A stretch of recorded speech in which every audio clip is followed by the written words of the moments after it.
So now we have Mementos introduced, kind of the equivalent of Tartarus or the regular dungeons in Persona 4. It's good to see now that I have some sort of dungeon to go into since Kamoshida's palace has been destroyed. Although one of the interesting things that Morgana had said in the previous episode was that originally individual people didn't have palaces. Mementos was the only thing. So I guess at some point in time we're going to find out, maybe that's going to be the big thrust of the story, finding out why people's hearts are getting more distorted or why the metaverse is getting more powerful. Who knows? Oh, is that Mishima? I think this is the first time. Yeah, I think this is the first time that we're getting text messages from Mishima, which is strange because I don't actually remember giving him my cell number. Yeah, he's a big techie. He has his ways, back channels. Yeah, I mean, he set up the whole website. He's been managing it, and he figured out apparently what should have been classified records to tell the entire school about my misdeeds or something. Mm-hmm. I don't know. I think in this universe, technical know-how is pretty much synonymous with magic. I think. Yeah, I suppose. The usual type of thing. Well, anyway, it's a good thing to be meeting with him because after all, he is part of the whole tarot card thing. The moon? So, hey, more ranks than that. Why not? I think there are some good sort of the fourth Phantom Thief. I consider Mishima to be kind of the fourth Phantom Thief.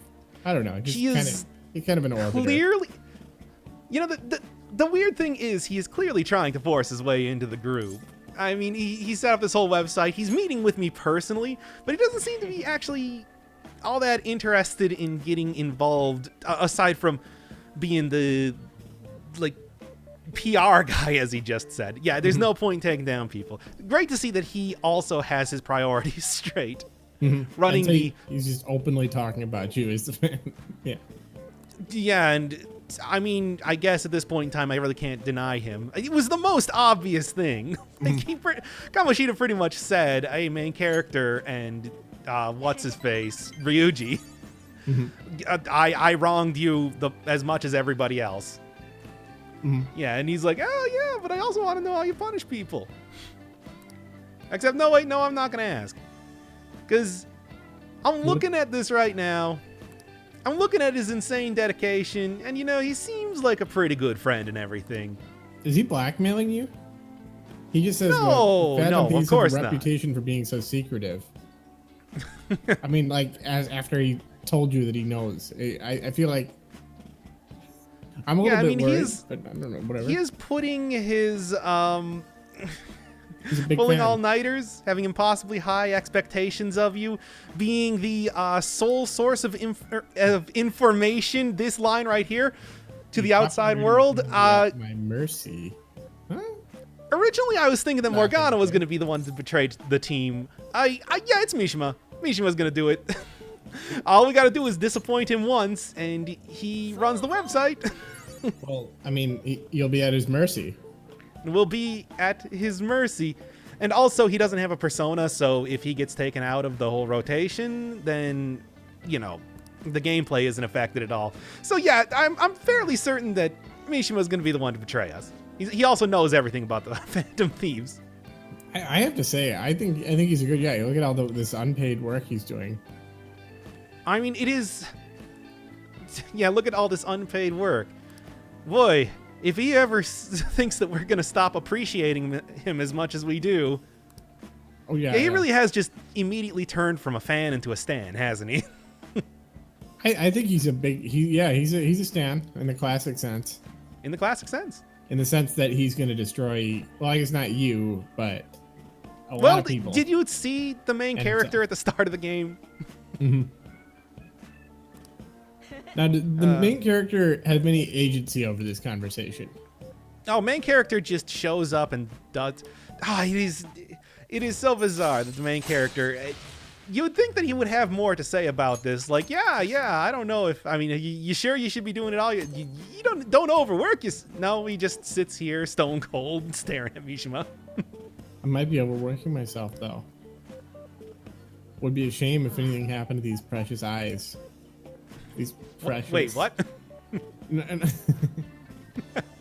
Well, he's selling how much work he's doing, or he's actually just completely exhausted. You can't really tell from that. Well, he is. He was yawning that entire conversation. That was the thing that I kind of left untranslated. Okay. But still, a character to...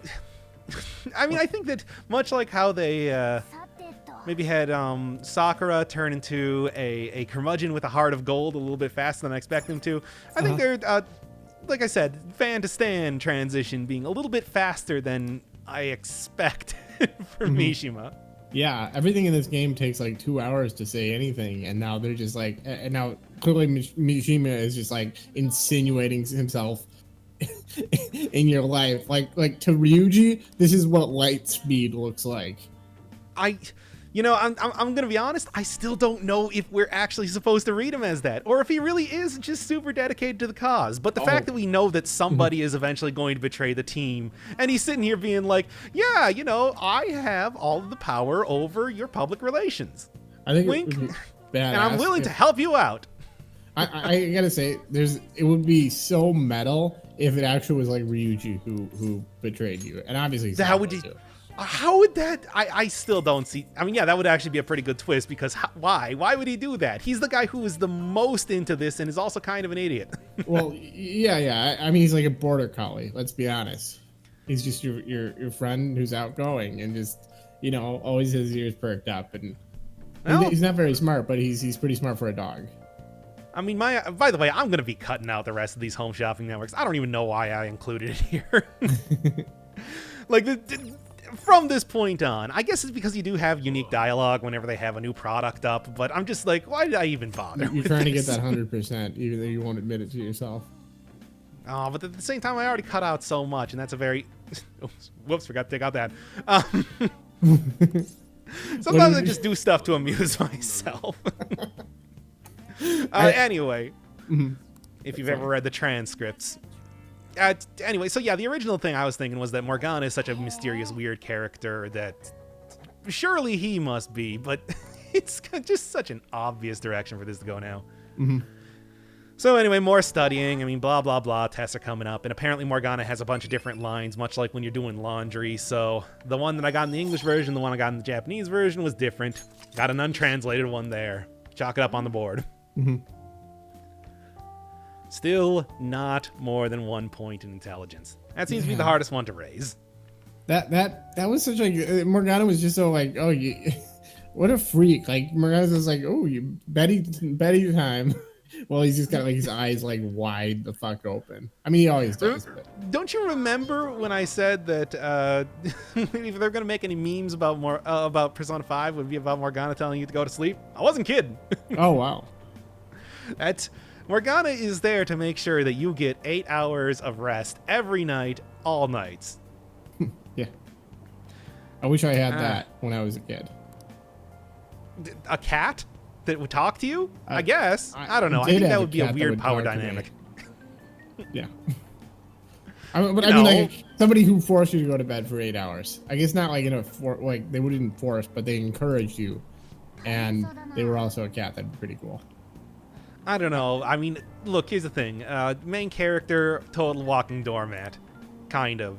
It's very hard to read him.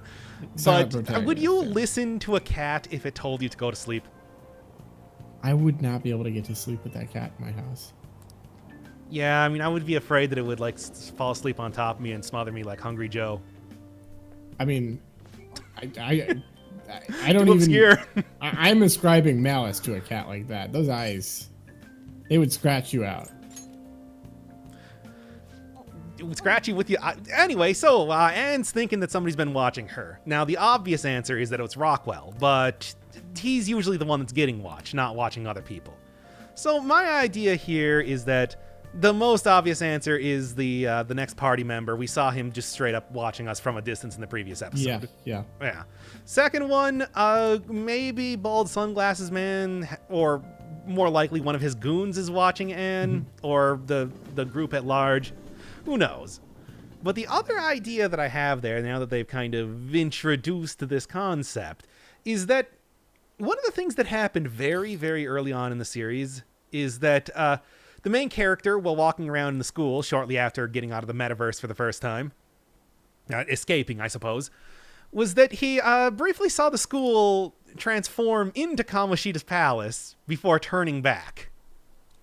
Like, as if his perception of reality was being corrupted by his trip into the metaverse. This has not been brought up again at all. I'm sorry, I wasn't listening to you because I was focusing on that dialogue. So wait, are those kids saying that that Kamoshida, that gym teacher, that he had a change of heart at the board meeting yesterday? Is that right? You know, overall, this conversation is kind of weird, where it seems like Ryuji is kind of having second thoughts about like what they're doing, but he doesn't. He just, I'll let it play out. Anyway, the point I was trying to make in the previous thing was that if they were going to bring back that concept, maybe something from the metaverse is stalking Anne. Okay, there we go.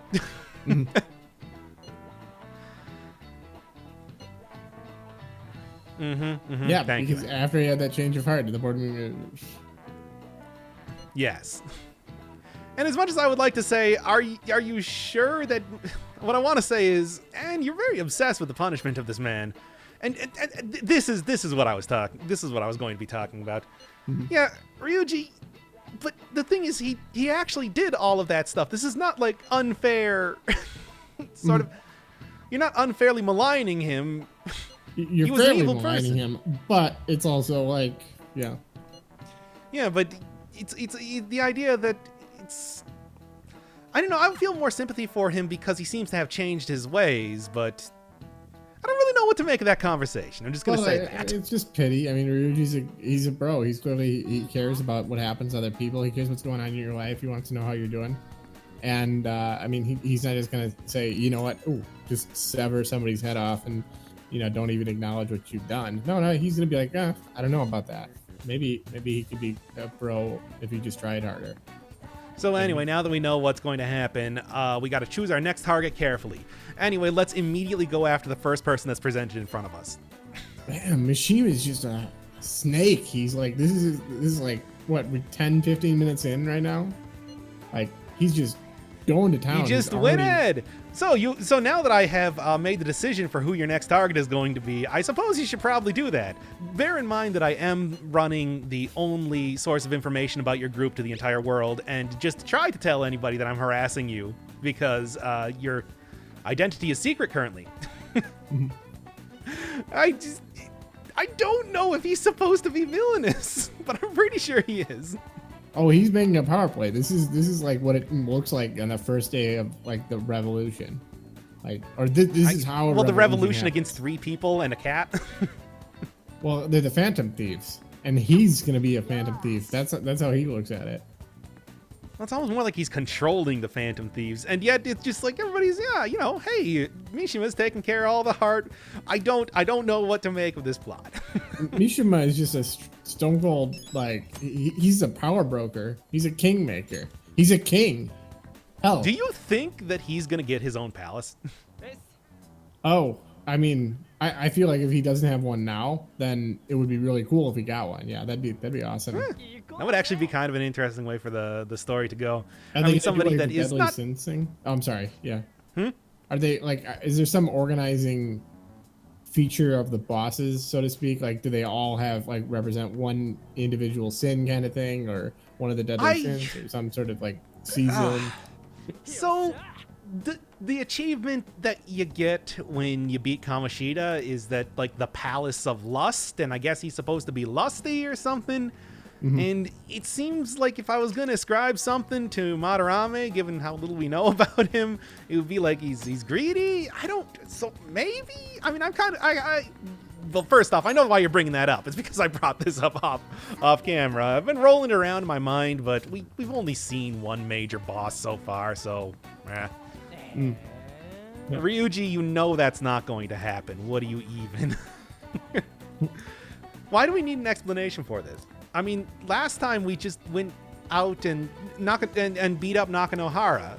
We didn't even think about this. So why are we getting a big explanation right now and not then? This is a weird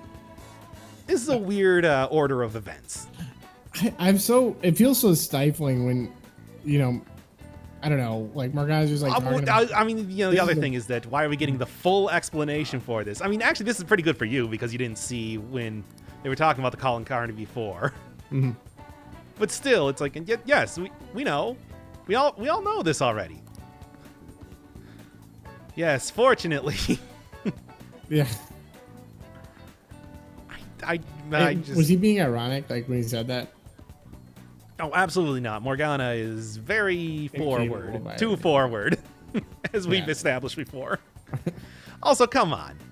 Like, maybe Nakanohara is one of those guys that just Googles his name all the time, and it's like, hey, somebody's talking shit about me on this forum. Yeah, people who name search on Twitter are basically infamous. But still, that's a big leap to make. Consider. We did not know what we were doing last time. We could have killed that guy, which is kind of funny, but hey, here we are. Mm-hmm.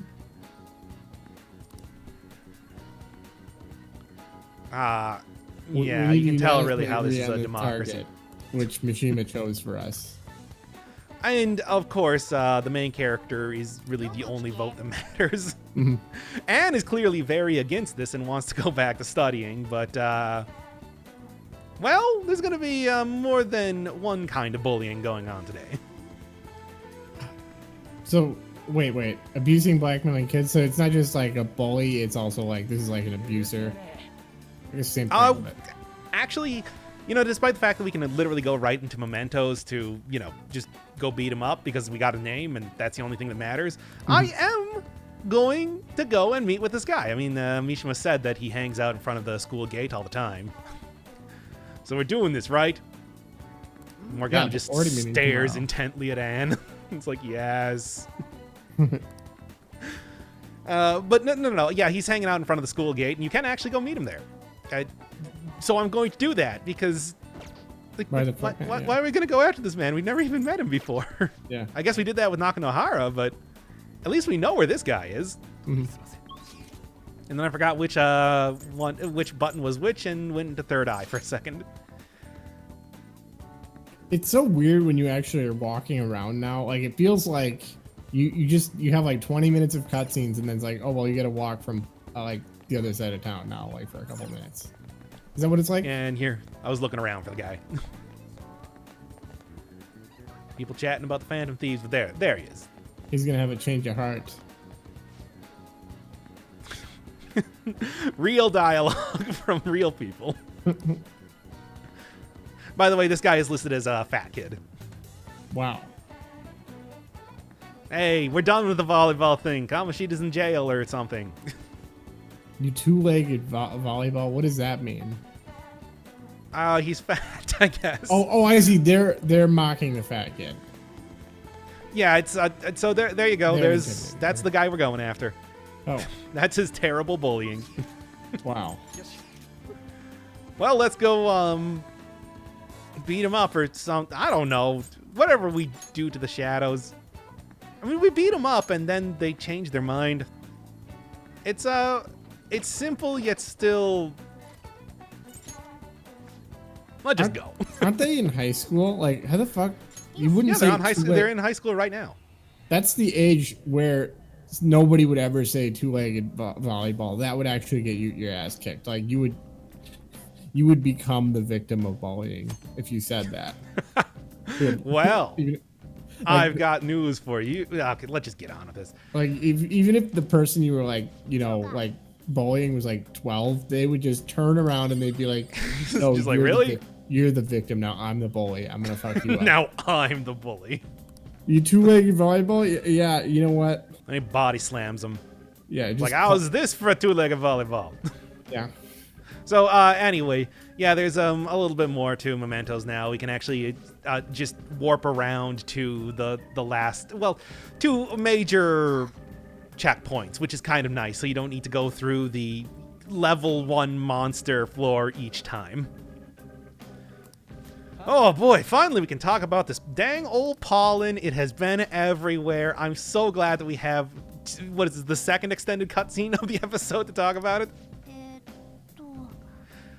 Oh, let me tell you, this game, lot of Metal Gear-esque repeat what somebody said back to you as a question. Yeah. And a lot of ellipses. Oh my god, so many ellipses. I don't know if you've noticed that, but this game has abused ellipses more than any game that I've ever seen in my entire life.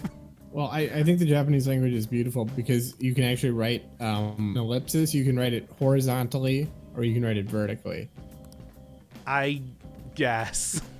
I don't. Yeah. Shadows are less attentive and sleepier. It really doesn't make that much of a difference, but apparently you do also get better treasure in here, so along with being easier, you do also get better stuff, I guess. Because anytime there's bad weather, you get better treasure. Well, yeah, these ellipses now, they're really bothering me. Like, now that I'm noticing. You're not even transcribing all the stuff. Like, yeah, there's one. Yeah. No. I forgot the dialogue ended there. Velvet Room in case we need to go there. There's no extra dialogue for doing that, so I decided to go look around and actually check out some of the background elements like I was talking about before. Just many, many red vines around here, and I can't quite see what that says. And maybe the blurriest JPEG that I've ever seen included on a wall. Looks like a train schedule or something. Yeah. Yeah, except it's super low fidelity. What's up with that? I think a lot of times, I wonder if this is just me, but I'm noticing a lot of like newer games. It feels like a lot of the graphics are just like they took a picture and then they made it the low resolution background. I don't know. Well, I've seen a lot of indie games like that. I like. Yeah. Actually, I like a lot of stuff about Mementos. It's just, it isn't. This is probably going to be the last time that I actually show. You know, talking about like the shopping program. Mementos is fine, but it is also very samey. So I think I might just kind of cut to the point if we're doing more targets in here, or cut to whenever we get a big cutscene happening. You know, that sort of stuff. Yeah.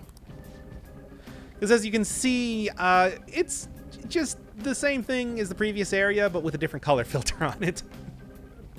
Oh, yes, this is something. This is actually a returning character from Persona 3, which, why? I don't know. But hey, it's here. Maybe it's the Reaper. And as a little bit of a bonus, I did, in fact, get in a fight with it. Oh, nice. So check it. Oh, that's badass. It is actually literally the exact same model and every... Jesus. It is actually like literally the exact same model from Persona 3 and everything. And it fulfills the same thing. If you stay on a floor if you stay on a floor for too long, it will come and attack you. And, I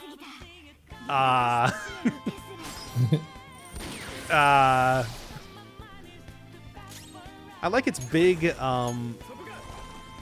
Jack Nicholson Joker guns, though. Oh, nice. Yeah, they're not kidding when they say don't fight this guy. Just want to make that absolutely clear. So anyway. So is he impossible to fight at this stage? I mean, he was in Persona 3. You could actually get to the point that you could one-shot him constantly. A specific combination of Persona gave you a skill that did maximum damage, and that would instantly take out the Reaper. But for right now, oh god, no. I was doing like 2 damage to him. He's doing 2,000 damage to me. Yeah. It's like, no, it seems like you do really have to wait around for a long time to actually get him to appear, though. Okay, more filthy, disgusting clothing. I hope this is good, because I am eventually going to cash all that in. Have you done any laundry recently? Have you done any laundry recently? I did one piece of laundry, and I think that's what the characters are wearing right now. So it was pretty decent, but that was something I got from Kamoshida's area. Okay. This seems to be where you actually are supposed to get stuff. Kind of a waste to only... Because you can do like 3 pieces of laundry at a time, and I've gotten certainly more than that. So anyway, yeah, you can see exactly what I'm talking about, where it's like, you know, I'd like the dungeon crawling and everything, but there's not that much going on in here. It's mostly just the same thing that you saw last time. Yeah. And I mean, aside from the start of the episode, it is almost a complete repeat of what we did last time, which I'm not opposed to. This is less dialogue that I have to transcribe. I suppose, yeah. But you know, I understand. I shouldn't be Shouldn't be thinking of it like that. Fair adjustment. And also, that one is really covered in the red vines. And there's that same picture, as blurry as ever. Mm-hmm. I don't know. It's... And those seats seem too small, but that's also not unrealistic for a subway, let's be honest. I mean, low-res graphics. I think that's the famous graphic of Napoleon's forces going from France to Russia and then back. You ever see that graphic? That's what that map looks like. Well, yeah, I mean, I just saw it right here. It was a blurry mess. Mm-hmm.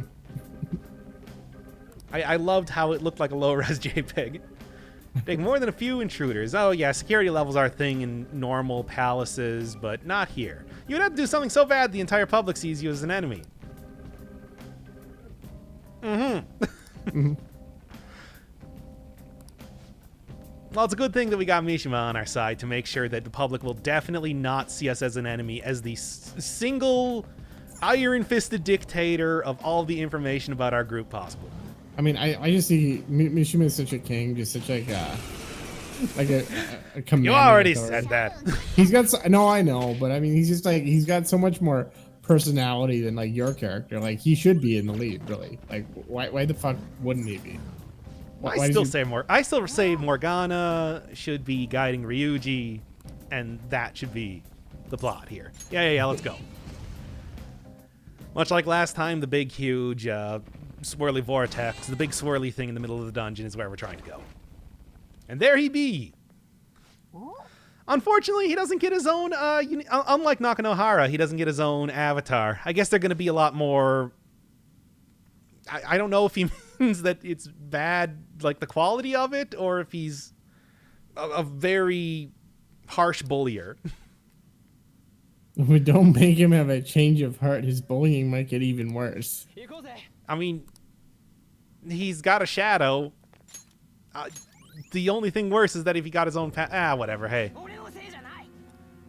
This is the weakest rhetoric I've heard in the game so far, and I've heard a lot of pretty weak rhetoric. Yeah, that's pretty pathetic. Like, and Ryuji is taking it at face value. I love this guy. Mm-hmm. This is why he should be the main character. Why are we even arguing with him?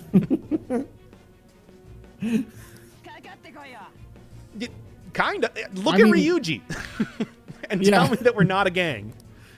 Tell me that we're not coming straight from fighting the warriors. There it is! It's him! We finally found him! It's Jack Frost, the mascot character for Atlas. This is not really the situation that I think we'd find him in, but here he is. I just love that they just don't even...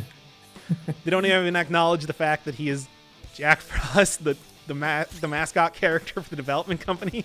Oh, wow. Is that true? Yeah. He's probably the most famous of the SMT characters. He's the mascot character of like the entire meta series, not even just Persona, but like Megami Tensei, you Devil Survivors, etc. and so on. And this is where Devil you gotta remember I Summoners. don't know anything about anything. Look at him. How can you not? So anyway, this nightmare was. I mean, this was just a nightmare. This was a horrible nightmare to fight this guy. Because despite the fact that he's Jack Frost, he's not weak to fire.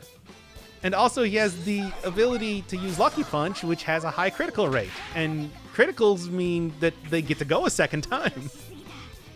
I mean, I gotta say, if I ran into that, I would just be scared. I would just like, I'd just like hide away from it. Right? Yeah, but then the Reaper would be on you, which would be less scary, I guess. What are you talking about? I don't know. That thing disturbs me. It really fundamentally, it shouldn't exist. It should never have he's been, saying this, and he's going to be the thumbnail for the episode. It should not have been born. It's him! It's the Jacked Frost! He's How here! could that He's have doing been it. born? That's even I don't have the sound on right now, but he's even doing the hee-ho thing. oh wow. That's a classic Jack Frost thing. He says hee-ho a lot. Oh, he does. Okay. It's hard to explain this if you're not as into this series as I am. I just This is a very weird experience being like, yeah, it's Jack Frost, and you're like, what? Who? I don't get I mean, it. are you trying to convince? Like, I believe that this is not a recurring character. I believe you made it up, and I believe there's no way that character has a tradition. I've never seen that before. And So I've, anyway, been I hovering did. around video games for 20 years. For some reason, Jack Frost also doesn't seem to have anything except for physical skills, which is weird. And also, since the main character has a physical resistant persona, and I'm at least doing moderately okay. Should probably have revived Morgana there. Oh, why does he have only 2 teeth, but in the most horrifying place? Like the most harmful. Oh, he's a places with vampire. teeth. Oh, okay. That's part of his. That's part of the lore. Okay. God, those teeth just want to claw you, don't they? They're just want to snip you like a leech or a tick. Just suck the life out of you. Ugh. So yeah, I don't know if I mean, this is a hard difficulty, but I feel like, boy, he really took a beating, and he gave me quite a beating too. Mm-hmm. Not enough to actually kill any characters, but the criticals got 1 hit point away, it felt like, each time. Also, that's the only skill he has, and he just keeps spamming it over and over. I'll give him this. He's a step up from Nakanohara.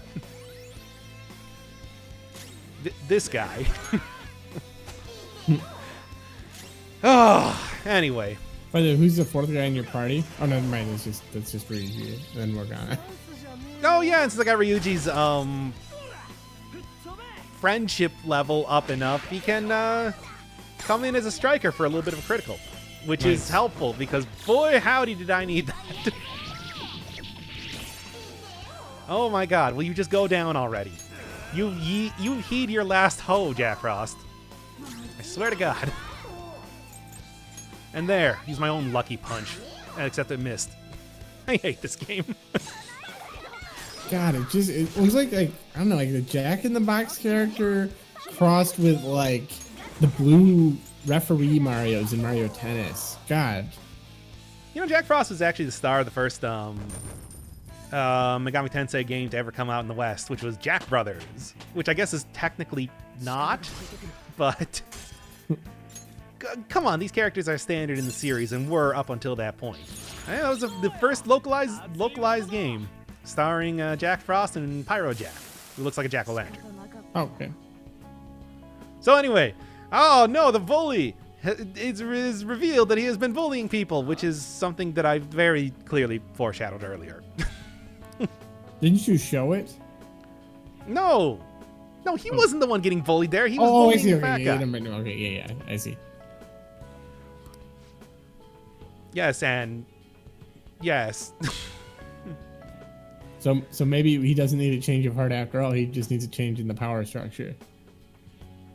Also, this entire thing just immediately falls apart. Yeah, let's throw his weak rhetoric. This is like back weirdly in. farcical territory now. Yeah. Great. Another job well done, I guess. Give me my cool prize. They'll sell, I guess. Is the bigger bully maybe Mishima? No, absolutely okay. not. Oh, okay, fine. Maybe it's Ryuji. So, yeah, I didn't put a subtitle on there. What I got there was protein. It's a healing item. That was the treasure. It's like getting a box of bandages or something. Persona 5, everybody.